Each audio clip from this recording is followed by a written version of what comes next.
Muy buenos días, hermanos y hermanas, saludándoles como siempre en el amor de Cristo Jesús, orando que se encuentren bendecidos, gozosos, creciendo en la gracia y en la misericordia de nuestro Señor y Salvador Cristo Jesús.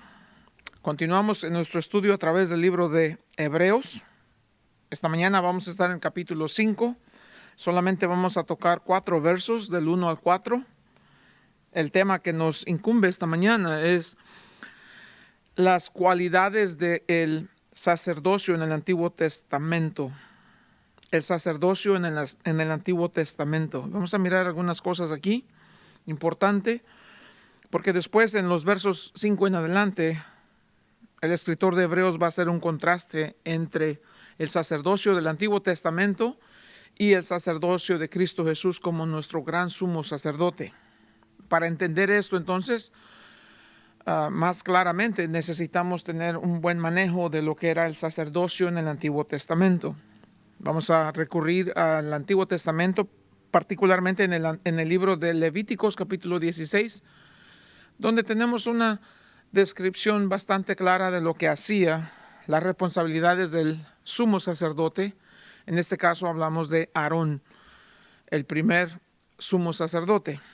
Así que vayamos al Señor en oración, que nos dé sabiduría a nuestro Padre para que podamos entender lo que está escrito y luego aplicarlo de manera correcta. Padre bendito, en el nombre de Jesús, Señor, le damos gracias por su palabra que es viva y eficaz, por su gracia, Señor, por su misericordia, por todo lo que usted hace por nosotros, en nosotros y a través de nosotros. Señor, le pedimos pues por favor que usted nos enseñe, que su palabra sea no solamente letras que leemos en una página, sino que sea en verdad lo que es la palabra viva del Dios vivo, que toca no solamente la mente, sino también el corazón.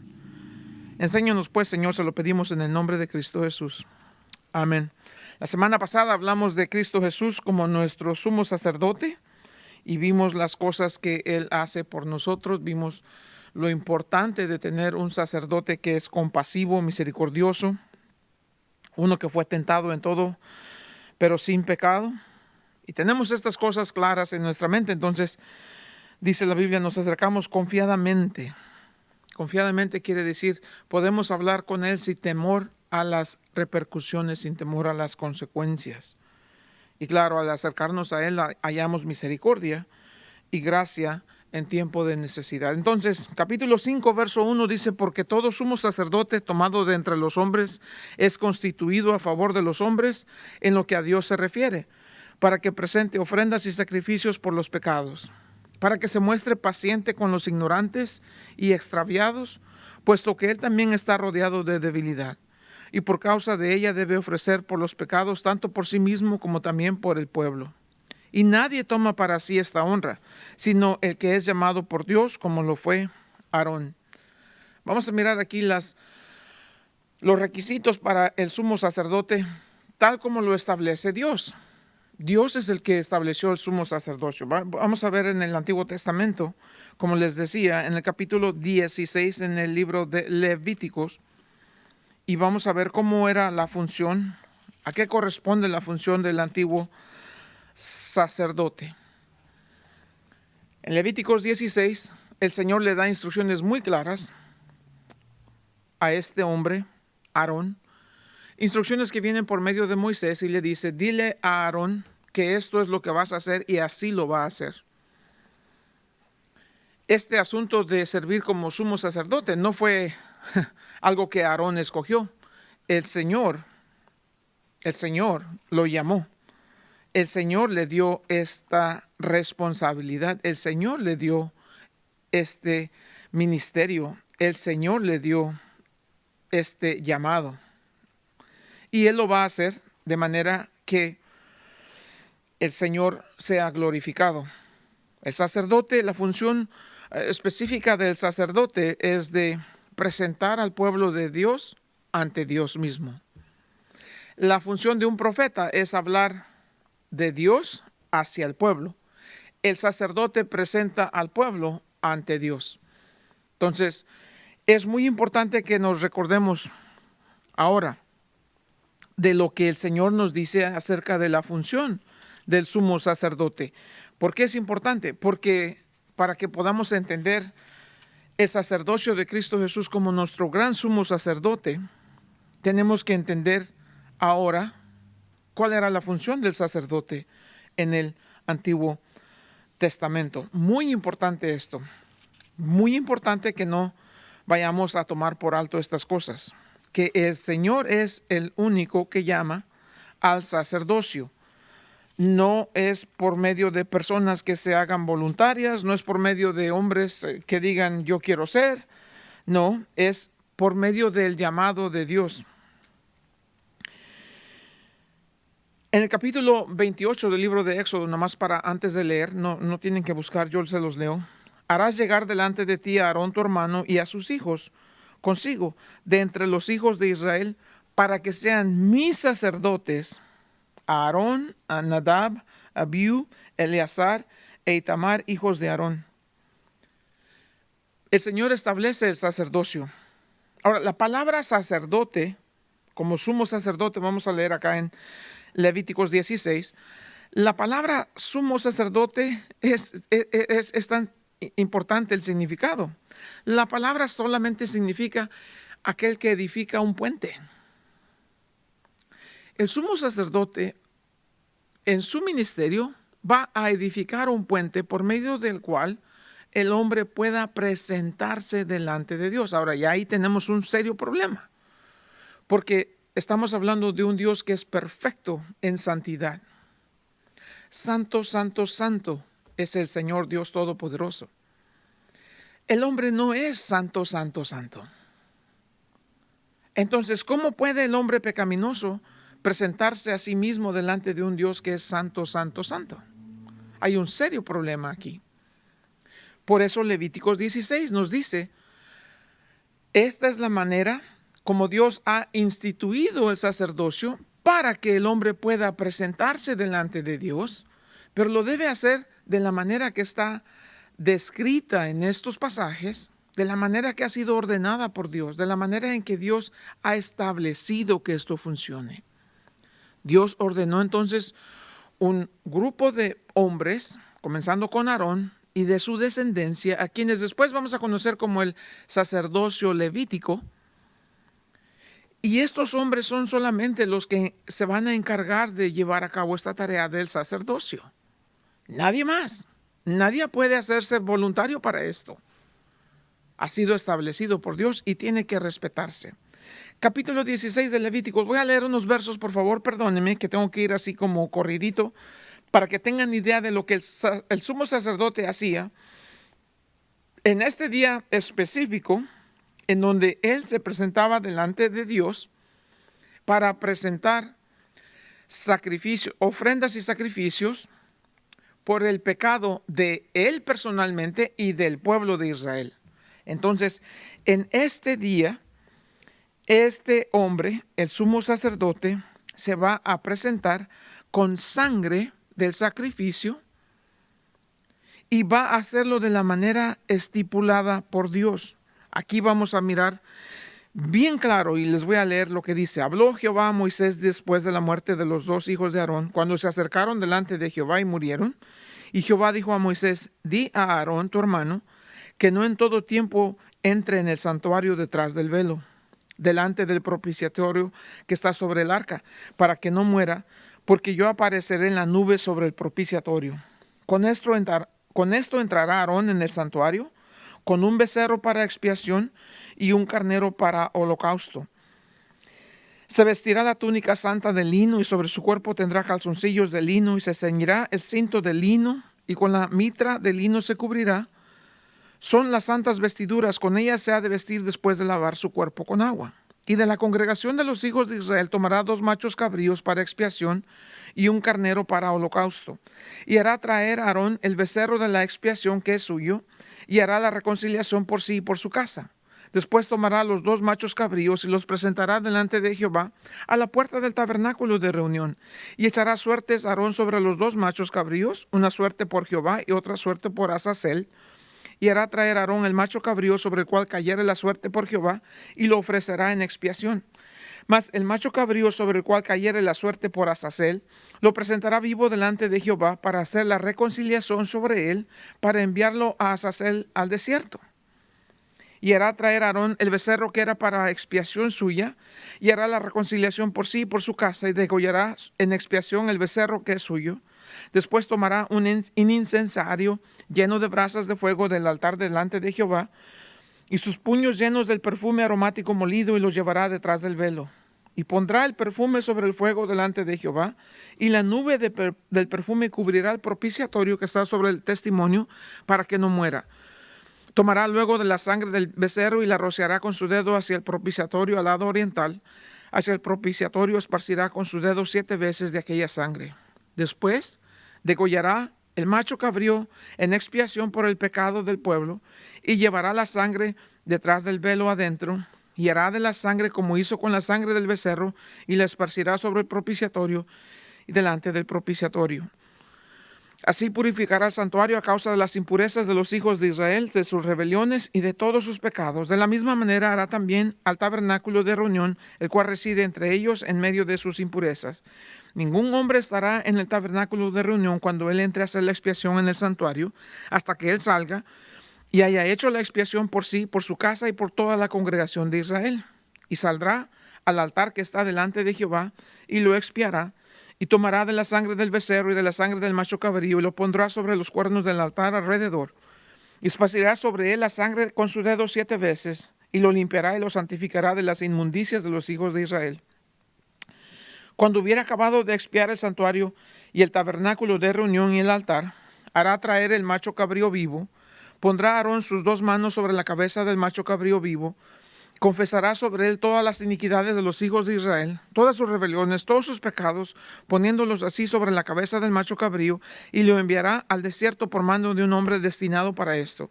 Y aquel macho cabrío llevará sobre sí todas las iniquidades de ellos a tierra inhabitada, y dejará ir el macho cabrío por el desierto.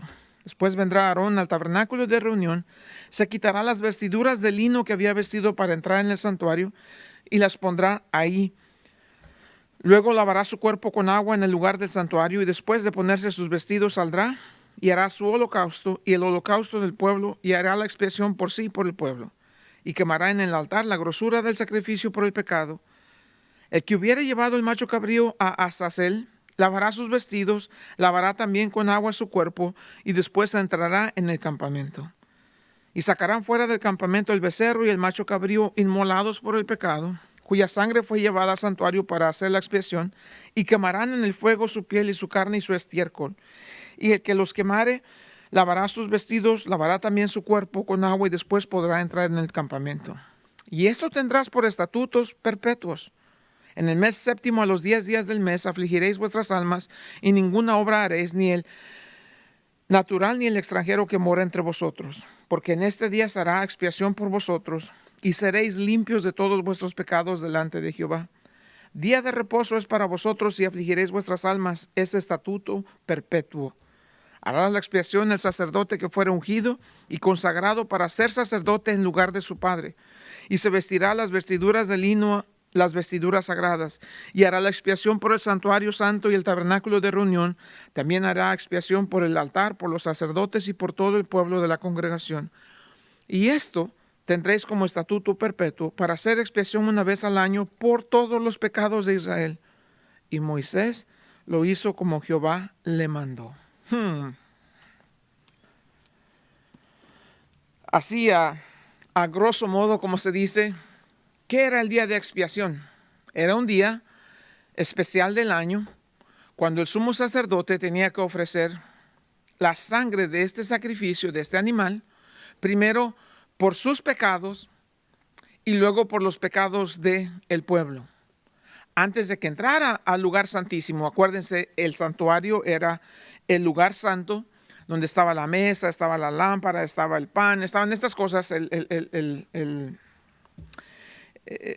lugar santo antes de entrar al lugar santísimo, los cuales eran separados por el velo. En el lugar santísimo se encontraba el arca del pacto. Dentro del arca del pacto había 3 cosas. Una muestra del maná que comieron en el desierto, estaba la vara de Aarón que reverdeció y estaba las tablas de la ley. Sobre esto que conocemos como el arca del pacto, una tapadera sobre la cual había 2 querubines, en medio de los cuales, como ellos estaban mirando así frente a frente con sus alas cubriéndose, en el centro de estos 2 era el propiciatorio. Allí el sumo sacerdote iba a entrar a rociar la sangre 7 veces. Ahora bien, escuchen esto. Antes de que él llegue con la sangre, tiene que entrar al lugar santísimo con el incensario y tiene que poner este era un momento maravilloso. Este era un momento verdaderamente espectacular en el sentido de lo sobrenatural. ¿Por qué? Porque mientras él traía las brasas ardiendo ahí y le iba a poner estas especies aromáticas, especialmente preparadas, especialmente molidas, mientras él ponía sobre el incensario esto, el humo iba a llenar el lugar santísimo. El humo, dice el Señor, que era para que Aarón, el sumo sacerdote, no tuviera oportunidad alguna de poder ver la gloria de Dios que se asentaba sobre el arca, sobre el propiciatorio. El lugar lleno de humo totalmente. No había luz, nada. Solamente el color rojizo que venía de las brasas. Y al poner esas especies aromáticas ahí, se llenaba todo ese lugar de este aroma agradable y la presencia de Dios brillaba en ese lugar. La gloria de Dios.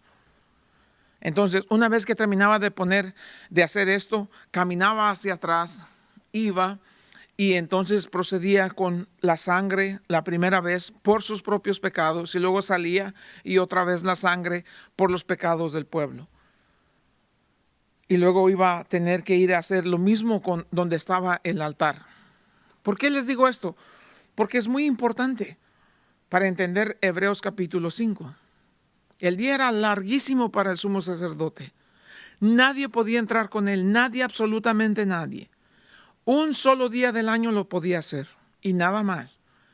Y tenía que seguir al pie de la letra las indicaciones. De otro modo, estaría en pecado y si entraba al lugar santísimo habiendo pecado en su corazón, iba a morir. Entonces no podía darse el lujo de hacer las cosas como le pareciera, como él pensaba. No podía. Tenía que hacerlo todo estipuladamente ordenado. Entonces, ¿por qué el trasfondo este? Porque vean ahora en el libro de Hebreos, en el poquito tiempo que nos queda, les voy a decir, ¿qué era lo particular acerca de este sacerdote? Número 1, tenía que obedecer al pie de la letra, pero tenía que cumplir ciertos requisitos, y estos son los requisitos que tenemos aquí en el capítulo 5. Esta es la primera parte. En realidad no va a tener sentido la primera parte hasta que terminemos la segunda parte y pongamos las dos juntas y podemos entender, ahora tengo la idea de lo que quiere decir el capítulo 5. El capítulo 5 en verdad es la columna vertebral para entender el libro de Hebreos. Necesitamos entender. Ya el capítulo 4, versos 14 al 16 nos dice que Jesús es nuestro sumo sacerdote y nos dice qué tipo de sumo sacerdote es Él. Ahora, en el capítulo 5, aquí va a dar descripción más detallada acerca de las responsabilidades y de las cualidades del sumo sacerdote en el Antiguo Testamento. Aarón no se escogió, ya vimos, ¿verdad? Dios lo escogió. Entonces vamos a ver las cualidades del sumo sacerdote. Capítulo 5 en el libro de Hebreos ahora. Dice, porque todo sumo sacerdote tomado de entre los hombres es constituido a favor de los hombres, en lo que a Dios se refiere. Número 1. La primera cosa que debemos saber del sumo sacerdote en el Antiguo Testamento es esto. Tiene que ser un hombre. Aquí dice. ¿Por qué tiene que ser un hombre? Porque si es tomado de entre los ángeles no entienden lo que sufre un hombre. No entienden lo que es dolor, no entienden lo que es sufrimiento, no entienden lo que es... No entienden. Si es un sacerdote que va a servir a los hombres para poderlos presentar ante Dios, tiene que haber vivido como un hombre, haber experimentado como un hombre, sentir, sufrir como un hombre, experimentar tentaciones como un hombre. Es lo primero, y es hombres, no es mujeres aquí. Lo siento, damas, esto no es para mujeres. Acá dice clarito, este no es mi libro, este es la Biblia. Todo sumo sacerdote tomado de entre los hombres, a favor de los hombres en lo que a Dios se refiere. Solamente un hombre que ha sufrido, que ha padecido, que ha experimentado el dolor, que ha experimentado tentaciones, puede entender lo que el hombre necesita para presentarse a Dios. La primera característica es esa. Tiene que ser un hombre tomado de entre los hombres. Como digo, les voy a dar las cualidades solamente así. No vamos de manera general, no vamos a desglosar cada una de ellas porque no nos da el tiempo. Pero después les voy a dar cada uno cuando veamos cómo aplica esto en Cristo Jesús. Número 2, dice aquí, tomado de entre los hombres, a favor de los hombres, en lo que a Dios se refiere, para presentar ofrendas y sacrificios por los pecados. Ya vimos que eso es lo que hizo Aarón. El sacerdote es el que va a construir ese puente entre los hombres que son pecaminosos y un Dios que es santo. ¿Y cómo puede entrar el hombre que es pecaminoso a la presencia de un Dios que es santo? Con sangre en sus manos. ¿Por qué? Porque al rociar la sangre en el propiciatorio, en medio de los dos querubines, dentro del arca se encuentran estos tres elementos que hablan de la rebeldía del hombre. Le recuerdan al hombre de su pecado. Dios, al mirar lo que está allí recordándole del pecado del hombre, Dios lo que mira mira la sangre. Es la sangre la que va a cubrir el pecado, la rebeldía del hombre. Dios, al mirar entre medio de los dos querubines en el propiciatorio, lo que ve es la sangre. ¿Se acuerdan de Éxodo 12? Pongan sangre sobre los dinteles de la puerta. Cuando el ángel pase por ahí, verá la sangre y pasará de esa casa. Dice en otro capítulo del libro de Levíticos que Dios dice, nadie puede comer un animal con su sangre en él todavía. Dice, porque yo os he dado la sangre para expiación. Porque la vida del animal, dice, está en la sangre. Yo os he dado la sangre para expiación. Es la sangre que va a cubrir el pecado. Ahora bien, quiero que entiendan esto. Al hacer eso, el sumo sacerdote no estaba eliminando el problema del pecado para siempre. La palabra expiación era solamente a cubrir el pecado. ¿Hasta cuándo? Hasta el próximo año. Sobre la cabeza de todos ellos pendía siempre la culpa de su pecado. No ha sido quitado. Ahora, el pecado demanda justicia. El pecado demanda que haya juicio. Y sobre la humanidad siempre va a estar pendiendo el castigo del pecado. La paga del pecado es muerte. El juicio de Dios cuelga sobre la humanidad cuando no han conocido lo que es arrepentimiento. El sacerdote iba a esparcir la sangre, pero no con eso eliminaba el pecado del pueblo de Israel. Solamente cubría el pecado. Muy importante que recordemos eso. Muy importante, y les voy a decir por qué en un segundo. Entonces, primero, la sangre por su propio pecado y luego la sangre por el pecado del pueblo. La primera característica. Número 2, dice aquí que dice para que se muestre paciente con los ignorantes y extraviados, puesto que él también está rodeado de debilidad. El hombre puede ser compasivo con los hombres porque él también es débil en cuanto al pecado y a la tentación. Por eso dice el verso 3, por causa de ello debe ofrecer por los pecados tanto por sí mismo como también por el hombre. Entonces, ¿qué dice? Número 1, debe ser un hombre. La primera característica es que debe ser un hombre tomado de entre los hombres. La segunda característica es que debe ser llamado por Dios. Debe ser llamado. todo sumo sacerdote tomado de entre los hombres es constituido a favor de los hombres en lo que a Dios se refiere. Dios es el que llama al sacerdote. Es la segunda característica. El hombre no se puede ofrecer como voluntario. Y número 3, no solamente que Dios llama al hombre, el sacerdote debe, su ministerio es presentar ofrendas y sacrificios para que el hombre pecaminoso se pueda presentar delante de un Dios que es santo. Cuarta característica es debe ser compasivo, porque Él mismo conoce su debilidad. Qué interesantes son estas características, de verdad. Debe ser compasivo porque Él mismo conoce su debilidad. Ahora bien, déjenme decirles de estas características que acabamos de ver. Es de entre los hombres, llamado por Dios, Él debe presentar sacrificios por sí mismo y por los hombres, por el pueblo. Y Él debe reconocer siempre que así como Él presenta sacrificios por el pueblo, Él también es susceptible a estas debilidades. Por lo mismo debe ser compasivo. Ahora vean esto.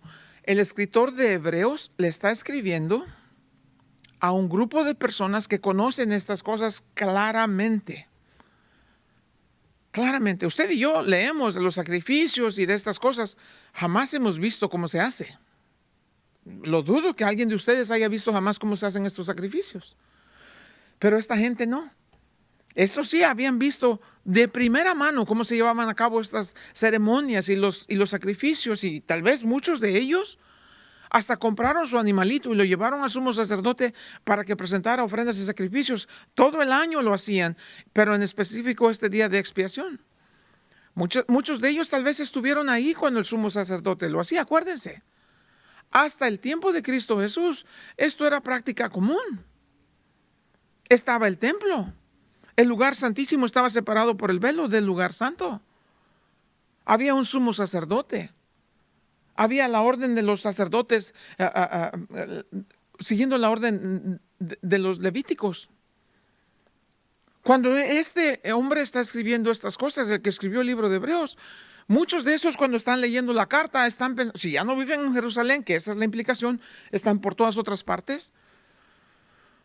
Están recordando, yo me recuerdo cuando veía el humo sobre el lugar santísimo. Salir de entre medio del templo el humo cuando el animal estaba siendo quemado. El holocausto. Se recuerda la alabanza en el templo. Se recuerdan de esas cosas. Para ellos era algo con lo que estaban familiarizados.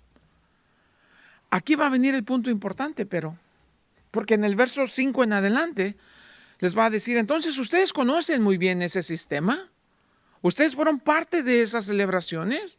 Ustedes han sido parte de esas tradiciones. Han sido parte de esas costumbres. Lo vieron tantas veces. La pregunta entonces para ustedes es, ¿entendieron de lo que eso se trataba? Y no, muchos de ellos, la mayoría de los judíos no lo entendieron y no lo entienden todavía hoy en día. ¿Por qué? Porque cuando Cristo Jesús viene y va a Juan para ser bautizado en el río Jordán, y Juan lo bautiza, y cuando sale del agua dice una voz del cielo, este es mi Hijo amado en quien tengo complacencia ahora. Y viene el Espíritu Santo sobre Jesús. Ellos no entendieron cuál era el significado de que Jesús, siendo el Hijo de Dios, estaba entre ellos. Juan el Bautista les dijo, he aquí el Cordero de Dios que quita el pecado del mundo. Perdón. ¿Cómo que quita? ¿Eso no es lo que el sumo sacerdote hace? Ningún cordero hasta hoy ha quitado el pecado de nadie, menos del mundo. ¿Por qué del mundo? El Mesías no es del mundo, el Mesías es de Jerusalén, de Israel, de los judíos. No entendieron. Jamás pudieron entender esto. Por eso cuando Pilato les preguntó, ¿qué quieren que haga con el rey de los judíos? Pues crucifícalo. Y entonces, no queremos a él, danos a Barrabás, el criminal, entréganos a Barrabás, el criminal, el terrorista, el asesino, danos a él. A Jesús crucifícalo. instigados por los líderes religiosos que deberían ser los primeros en reconocer que Jesús era el Mesías. ¿Cuál fue el problema? Nunca lograron captar el poderoso mensaje de la encarnación. ¿Cómo que de la encarnación? Sí. Juan en su evangelio les dice, en el principio era el verbo era con Dios y el verbo era Dios.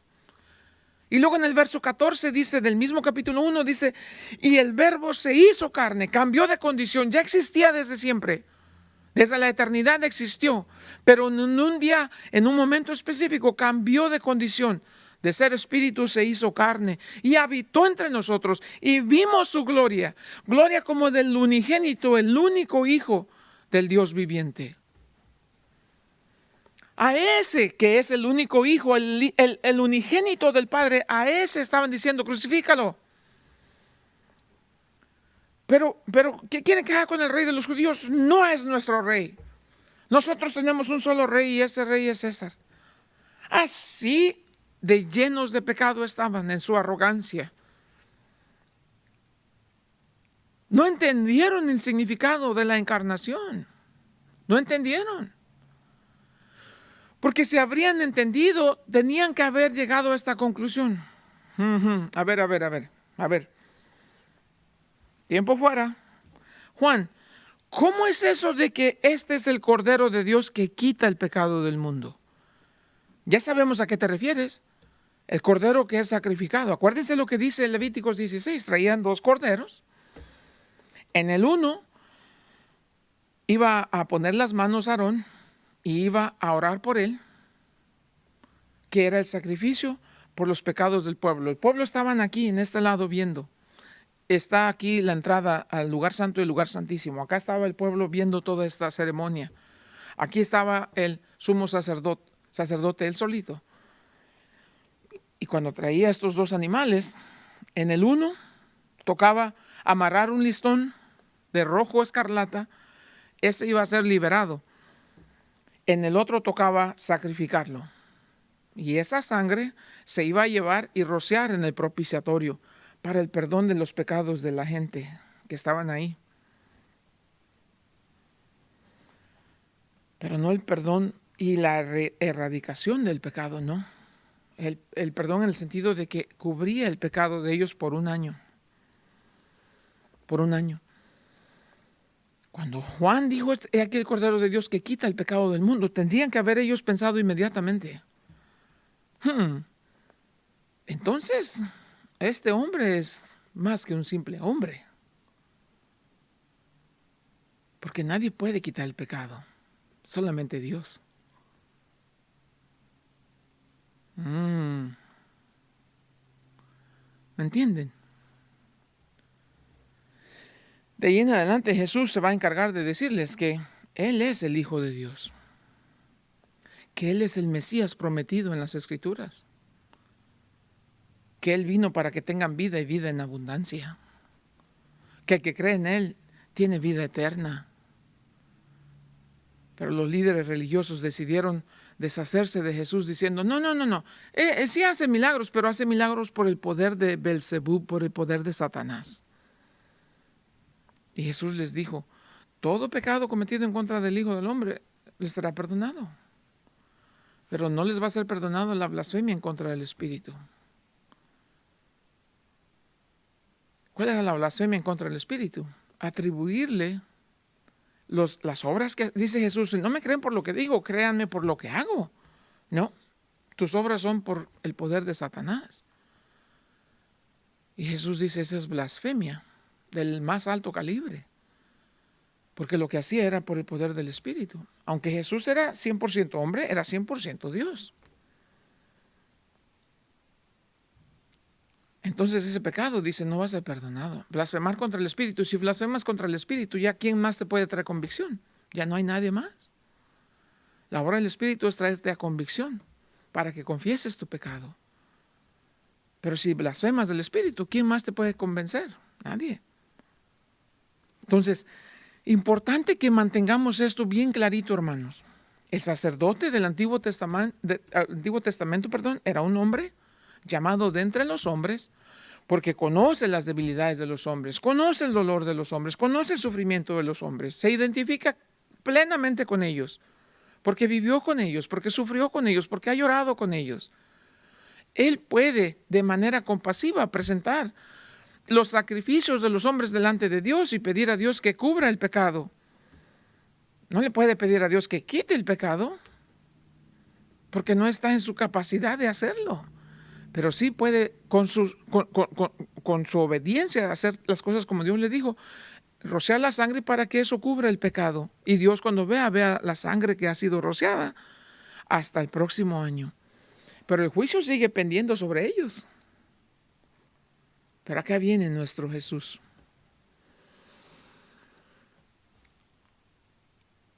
Acá viene nuestro Jesús.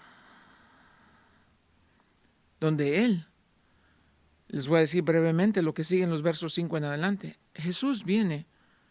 Tampoco Él no se ofreció. Él fue llamado por el Padre. Salmo número 2 dice, mi hijo eres tú, hoy te he engendrado. Y engendrar ahí, para decir como dio nacimiento, Dios dice, yo te he revelado hoy como mi hijo. Y la palabra hijo hoy tiene referencia a siervo. Me vas a servir. ¿Cómo? Como sumo sacerdote. ¿Qué quiere decir entonces? Que Jesús tiene que presentar un sacrificio por los pecados, no del pueblo de Israel solamente, del mundo entero. ¿Diferencia entre Jesús y Aarón? Aarón tiene que presentar primero sacrificio por su propio pecado. Jesús no tiene que presentar sacrificio por su pecado porque Él es sin pecado. Sin pecado. Segundo, Aarón tiene que presentar un animalito. Como les dije, tenían dos igualitos, idénticos. El uno con su listoncito rojo y el otro iba a cortarle el cuello y esa sangre le iba a rociar. De esa sangre iba a agarrar y iba a poner sobre sus manos sobre el corderito que iban a soltar allá en el campo. Y sobre ese corderito iban a ir cargados los pecados de todo el pueblo de Israel. Y lo iban a sacar de la ciudad y lo iban a llevar lejos hasta donde se perdiera allá en el bosque, en el campo. Porque en ese corderito iban todos los pecados del pueblo de Israel. Y una vez que se perdía, allá se habían ido los pecados hasta el próximo año. Otro corderito y así. ¿Diferencia? Aarón tiene que presentar sacrificio por su propio pecado. Jesús es sin pecado. Aarón tiene que ofrecer sangre en el propiciatorio para cubrir el pecado. Cristo Jesús vino y en vez de sacrificar un animalito, Él se ofreció como el sacrificio. Él es el Cordero de Dios que quita el pecado del mundo. Y no llevó tus pecados allá al bosque, no. Llevó tus pecados en su cuerpo sobre la cruz cuando murió por ellos para darte salvación y vida eterna.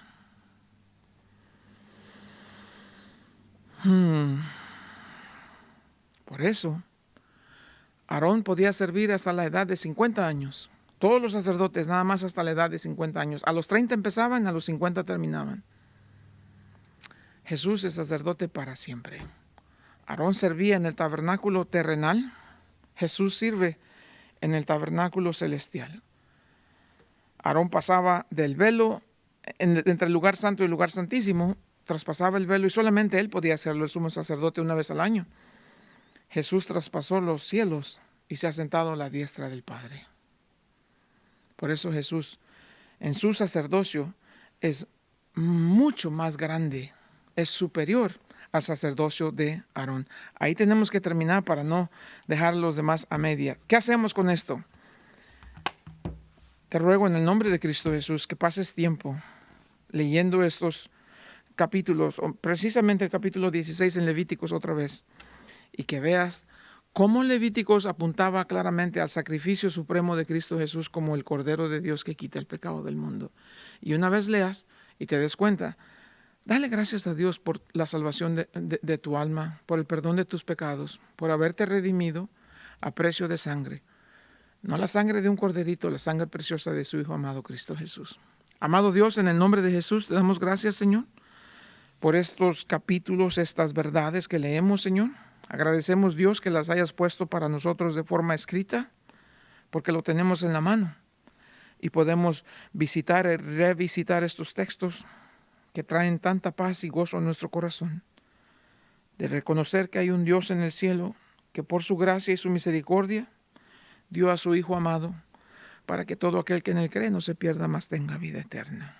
Señor, tú no cubriste nuestro pecado, tú pagaste por nuestros pecados, quitaste la carga, el peso, la condenación del pecado sobre nosotros, y ahora nos das esta grandísima bendición de saber que tenemos vida eterna en Cristo Jesús y que no hay nada ni nadie que nos puede separar del amor del Padre que es en Cristo Jesús. Bendito sea tu nombre, Señor. Te alabamos y bendecimos porque tú vives y reinas por los siglos de los siglos en Cristo Jesús. Amén.